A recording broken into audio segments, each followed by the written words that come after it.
મારું નામ મીરા છે અને હું 25 વર્ષની છું. મારા જેઠજી તેમની મિલકતમાંથી મારા પતિને કંઈ આપવા માંગતા નહોતા.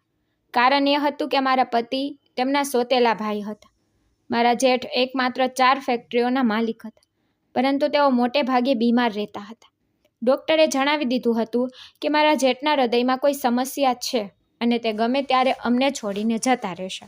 તે વધુમાં વધુ માત્ર 2 વર્ષ સુધી જ જીવતા રહી શકશે. મેં મારી નાની બહેનને કહ્યું કે મારા જેઠ સાથે લગ્ન કરી લે.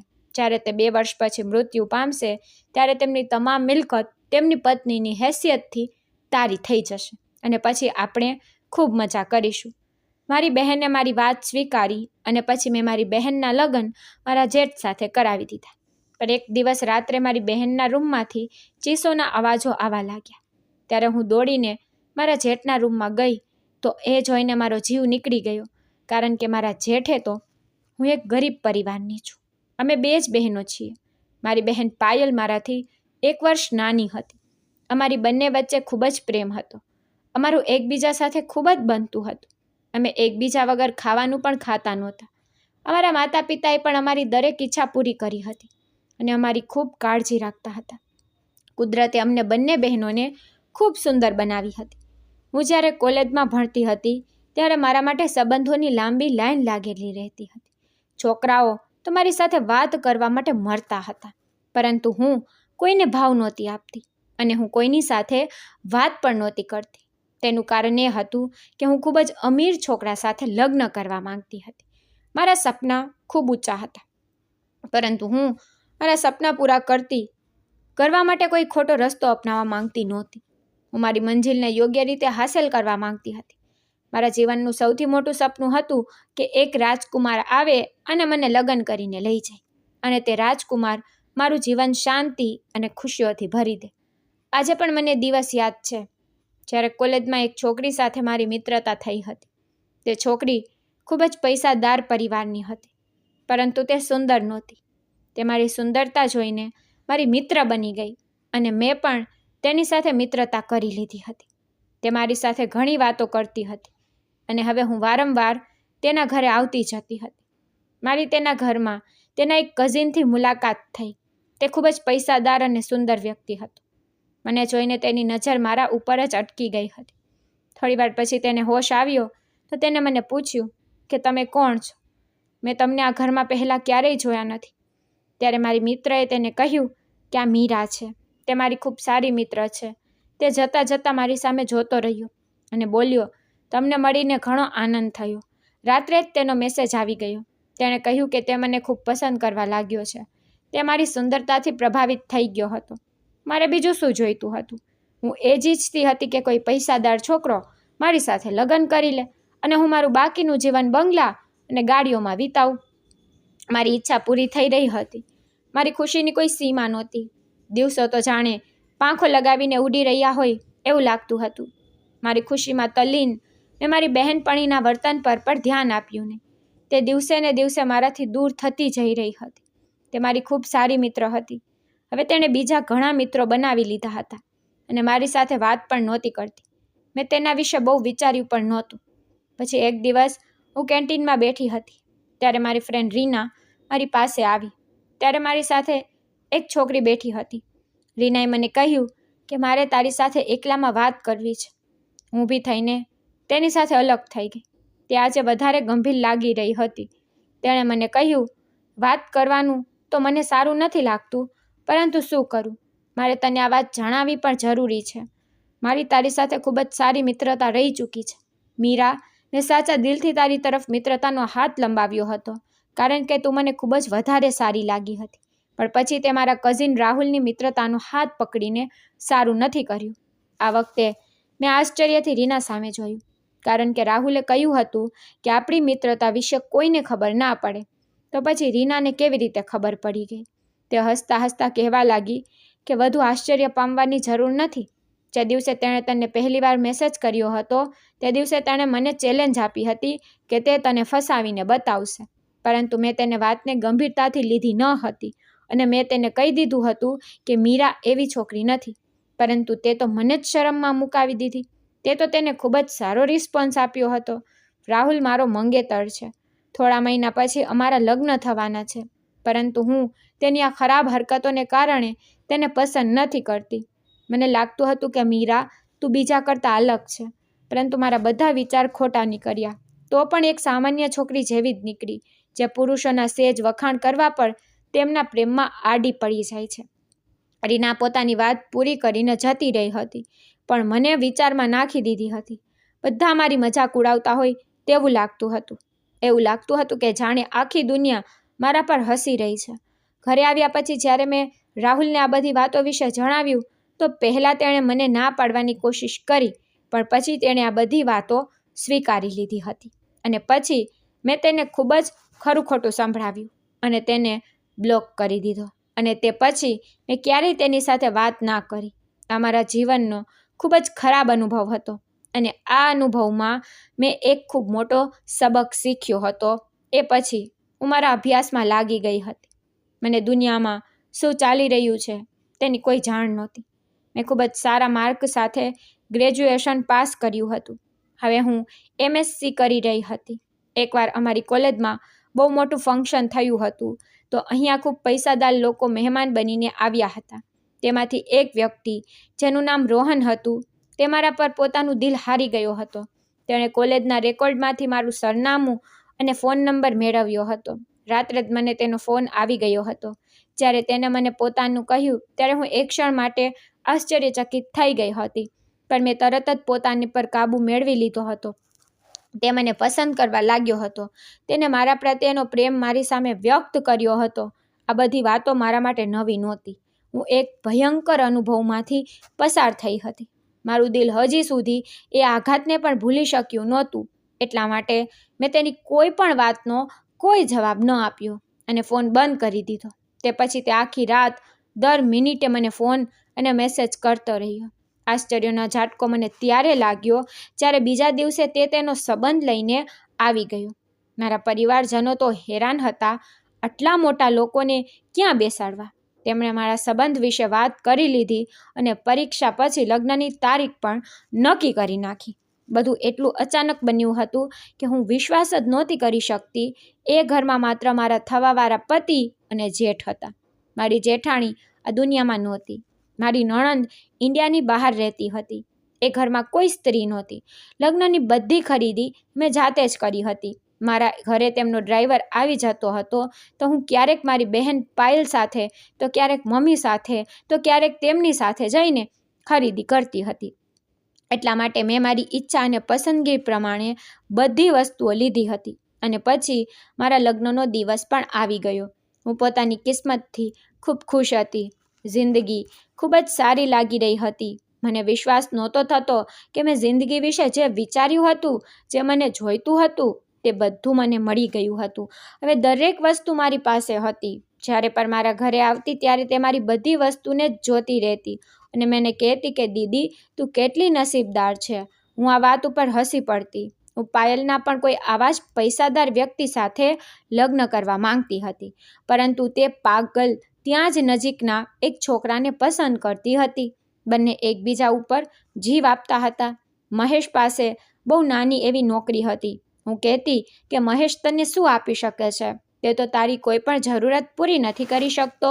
મારું માન તેને છોડી દે. હું તારા લગ્ન કોઈ સારા ઘરમાં કરાવી દઈશ. પરંતુ તે દરેક વખતે ના પાડી દેતી હતી અને કહેતી કે દીદી, પ્રેમ અને દિલની ખુશી સૌથી મહત્વપૂર્ણ હોય છે. ઘણીવાર મારા જેઠ અને પાયલ સામે સામે આવી જતા હતા. તે એક પૂરેપૂરી નજર તેના પર નાખતા અને પછી તેમની નજર ફેરવી દેતા હતા. આ વાતને પાયલે પણ નોંધી હતી અને જ્યારે તેણે મને આ વાતનો ઉલ્લેખ કર્યો ત્યારે મેં હસીને વાત ફેરવી દીધી. મારા જેઠ સારી એવી ઉંમરના હતા, પરંતુ તે પોતાનું બહુ વધારે ધ્યાન રાખતા હતા. રોજ જીમ જતા હતા, સવાર સાંજ દરરોજ એક્સરસાઇઝ કરતા હતા અને પોતાના આહાર અંગે ખૂબ વધારે કાળજી રાખતા હતા.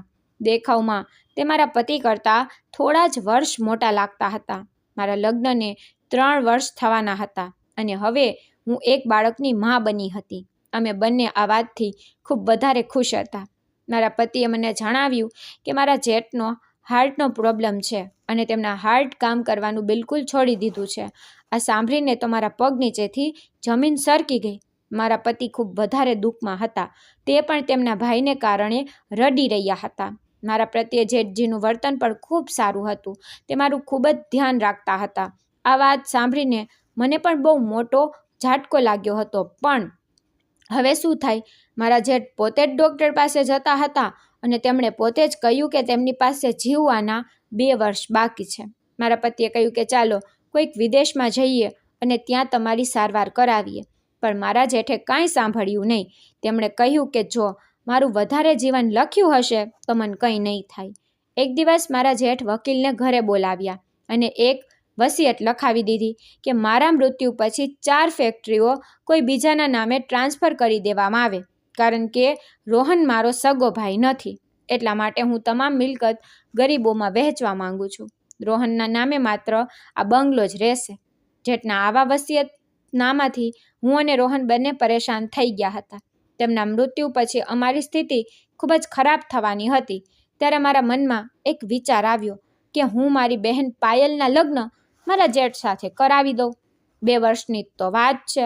2 વર્ષ પછી જ્યારે મારા જેઠનું મૃત્યુ થશે ત્યારે પત્ની હેસિયતથી બધી મિલકત પાયલની થઈ જશે અને આપણે બધા ઇશ્ક કરીશું. મેં અને રોહનને બહુ મુશ્કેલીથી જેઠને લગ્ન માટે રાજી કર્યા અને જ્યારે મેં પાયલને આ વાત કહી તો તે આ સાંભળીને આશ્ચર્યચકિત થઈ ગઈ. તે લગ્ન માટે તૈયાર ન હતી. તે મહેશને સાચો પ્રેમ કરતી હતી અને તેની સાથે જ લગ્ન કરવા માટે માંગતી હતી. મેં તેને મનાવવા માટે શક્ય હોય તે તમામ પ્રયાસો કર્યા. પછી આખરે તે મારી વાત માની ગઈ. પછી મેં મારા માતા પિતાને પણ આ વાત કરી અને ખૂબ જ મુશ્કેલીથી મેં તેમને સમજાવ્યા કે મારા પતિ મારા જેઠના સગા ભાઈ નથી. એટલા માટે મારી બહેનના લગ્ન મારા જેઠ સાથે થઈ શકે છે. પાયલ વિદાય લઈને આ ઘરમાં આવી ગઈ હતી અને દિવસો ખૂબ ઝડપથી પસાર થઈ રહ્યા હતા. દિવસો તો 2 વર્ષથી પણ આગળ જતા રહ્યા હતા. હું અને પાયલ તો ચિંતિત હતા કે શું થઈ રહ્યું છે. અમે દિવસો આંગળીઓના વેઢે ગણીને પસાર કરી રહ્યા હતા. પણ જેઠ તો હટ્ટા-કટ્ટા હતા. તે જ્યારે ઘરે હોતા ત્યારે વધારે સમય પોતાની પત્ની પાયલ સાથે વિતાવતા હતા અને જ્યારે બહાર હોતા ત્યારે મારા પુત્ર સાથે મસ્તી કરતા હતા. તેમને પોતાના ભત્રીજા સાથે ખૂબ પ્રેમ હતો. પહેલાં પાયલ ઉદાસ રહેતી હતી, પરંતુ હવે એવું લાગતું હતું કે તે એના જીવનમાં પાછી ફરી રહી છે. પણ એ જ વાત અમારા મનમાં રહેતી કે આખરે શું કારણ છે કે મારા જેઠ ક્યાંથી બીમાર નથી લાગતા. ત્યાર પછી મેં પાયલને તેમના મેડિકલ રિપોર્ટ શોધવા અને તેમાં શું લખ્યું છે તે જોવા કહ્યું. એક દિવસ પાયલના હાથમાં એક ફાઇલ આવી ગઈ હતી, પણ અચાનક મારા જેઠ ઉપરથી આવી ગયા. તેમણે તે ફાઇલ પાયલના હાથમાંથી લઈ લીધી હતી અને લોકરમાં પણ રાખી દીધી હતી અને પાયલને તેમણે પ્રેમથી બોલાવી હતી કે ડૉક્ટરના ચેકઅપ માટે તે ક્યારેય પાયલને પોતાની સાથે લઈ નહોતા જતા. એક વાત જે મને ખૂબ પરેશાન કરતી હતી તે હતી કે મારા પતિ ખૂબ જ વધારે પરેશાન લેવા લાગ્યા હતા. તે ખૂબ વધારે ગુસ્સો કરવા લાગ્યા હતા. તે તેમના મોટા ભાઈ સાથે પણ કોઈને કોઈ મુદ્દે ઝઘડો કરવા લાગ્યા હતા. તે દિવસે પણ તેઓ રૂમમાં કોઈ વાતને લઈને ઝઘડો કરી રહ્યા હતા. જ્યારે હું અચાનક રૂમમાં પ્રવેશી ત્યારે તે ચૂપ થઈ ગયા. મને અંદાજો આવી ગયો હતો કે અહીંયા કોઈ સારી વાત નહોતી થઈ રહી, પરંતુ હું વિચારમાં પડી ગઈ હતી કે મારા પતિને પોતાના ભાઈ સાથે આખરે કઈ વાતનો ઝઘડો છે. તે તો તેમના ભાઈને ખૂબ વધારે પ્રેમ કરતા હતા, તેમની દરેક વાત માનતા હતા. તે તેમના ભાઈ સાથે ક્યારેય મોટા અવાજે વાત પણ નહોતા કરતા, પરંતુ હવે તેમને શું થઈ ગયું હતું? તે આવું વર્તન કેમ કરતા હતા? મેં તેમને ઘણી વખત આ વિશે પૂછ્યું, પરંતુ તેમણે મને ક્યારેય કોઈ સરખો જવાબ આપ્યો નહીં. આજે જ્યારે મેં તેમને રૂમમાં આવ્યા પછી આ વિશે પૂછ્યું તો પહેલાં તે ચૂપ થઈ ગયા. પછી તે કહેવા લાગ્યા, તું ભાઈની બીમારી વિશે જાણે છે અને તું એ વિચારતી હશે કે તેમને ડૉક્ટરે એવું કહ્યું હતું કે તે ફક્ત 2 વર્ષ જીવતા રહેશે, પરંતુ હજુ તેમની વાત પૂરી નહોતી થઈ કે દરવાજા ઉપર કોઈ આવી ગયું. મેં દરવાજો ખોલ્યો તો સામે પાયલ ઊભી હતી. તેનો ચહેરો નિસ્તેજ થઈ રહ્યો હતો. તે કહેવા લાગી કે મારી સાથે હોસ્પિટલ ચાલ, મારી તબિયત બહુ વધારે ખરાબ છે. તેની ખરાબ તબિયત જોઈને હું પણ ચિંતિત થઈ ગઈ અને તે જ ક્ષણે હું તેને હોસ્પિટલ લઈ ગઈ. પરંતુ ડૉક્ટરની વાત સાંભળીને અમારા તો પગ નીચેથી જમીન જ સરકી ગઈ હતી. પાયલમાં માં બનવાની હતી. આ સમાચાર મારા માટે કોઈ આફતથી ઓછા નહોતા, પરંતુ પાયલ આ સાંભળીને ખૂબ જ ખુશ થઈ ગઈ હતી અને હું તેની ખુશીથી આશ્ચર્યચકિત થઈ ગઈ હતી. ઘરે આવ્યા પછી જ્યારે મેં આ વાત મારા પતિને જણાવી તો તેમના ચહેરા પરનો બદલાવ જોઈને હું ડરી ગઈ હતી. તેમના ચહેરા પર તણાવ આવી ગયો હતો. તે ખૂબ જ વધારે ગુસ્સામાં લાગી રહ્યા હતા. મેં એમને જોઈને કશું પણ કહેવું, સાંભળવું કે પૂછવું જરૂરી ના માન્યું અને લાઇટ બંધ કરી દીધી અને સૂવા માટે આડી પડી ગઈ. બીજા દિવસે પણ તેમનું વર્તન એવું જ રહ્યું. હું તે નાસ્તો કર્યા વિના જ નીકળી ગયા હતા. જ્યારે મારા જેઠ ખૂબ જ વધારે ચમકી રહ્યા હતા. તે ખુશીથી તેમની ઓફિસ માટે જતા રહ્યા. જ્યારે મેં આખો દિવસ મારા પતિની અધૂરી વાતને સમજવામાં કાઢી નાખ્યો. આખરે તે મને શું કહેવા માંગતા હતા, તે મને કંઈક જણાવવા માંગતા હતા, પણ પછી ઉપરથી પાયલ આવી ગઈ. હું પણ તો તેમને કંઈ પૂછી નહોતી શકતી. તે નાસ્તો કર્યા વગર જ નીકળી ગયા હતા. હું તેમના વિશે વિચારીને પરેશાન થઈ રહી હતી. મેં 2-3 વાર ફોન કર્યો, પરંતુ તેમણે મારો ફોન પણ ના ઉપાડ્યો. હું પાયલના થવાવાળા બાળક વિશે વિચારી રહી હતી, પરંતુ તે પહેલાં જો મારા જેઠને કંઈક થઈ જશે તો તે આ બાળકને એકલી કેવી રીતે સંભાળશે, તેનું કેવી રીતે ધ્યાન રાખશે અને હું મારા માતા પિતાને શું જવાબ આપીશ. તેમણે પાયલના લગ્ન આવા વધારે ઉંમરના વ્યક્તિ સાથે કરવા માંગતા નહોતા, પરંતુ મેં તેમને ઘણી મુશ્કેલીથી મનાવ્યા હતા. હવે હું તેમની સામે શું જૂઠું બોલીશ, પરંતુ આશ્ચર્ય તો મને પાયલના વર્તનથી હતું કે તે જરાય ચિંતામાં નહોતી. તે ખૂબ જ સંતુષ્ટ અને શાંતિપૂર્ણ લાગતી હતી. સાચું કહું તો તે ખૂબ જ ખુશ લાગતી હતી. પણ કેમ આ પરિવર્તન કેવી રીતે આવ્યું તે હું સમજી શકતી નહોતી. થોડા દિવસો પહેલાં સુધી તો તે ખૂબ જ પરેશાન હતી. હવે આજે મેં જ્યારે પાયલને મારા જેઠના રિપોર્ટ વિશે પૂછ્યું તો તે ચૂપ થઈ ગઈ. તેને મારી વાતનો કોઈ જવાબ ન આપ્યો અને વાતને જ ફેરવી નાખી.